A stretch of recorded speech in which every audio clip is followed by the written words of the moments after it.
Hey everyone, in this video I'll show you how to turn off data saver mode on Android.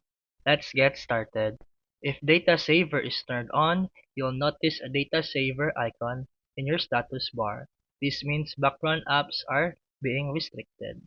To disable it, tap your settings app, tap mobile network, then go to data usage.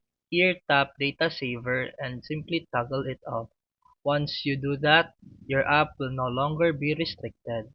To disable it, open your settings app, then tap the mobile network, then go to data usage and here tap data saver and simply toggle it off. Once you do that, your apps will no longer be restricted. If you prefer to keep data saver on but still want certain apps to work normally, tap on unrestricted apps.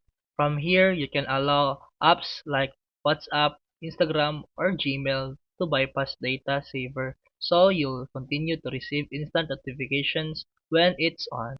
And that's it for today's video. If you found this helpful, please like and subscribe for more videos. See you in the next one.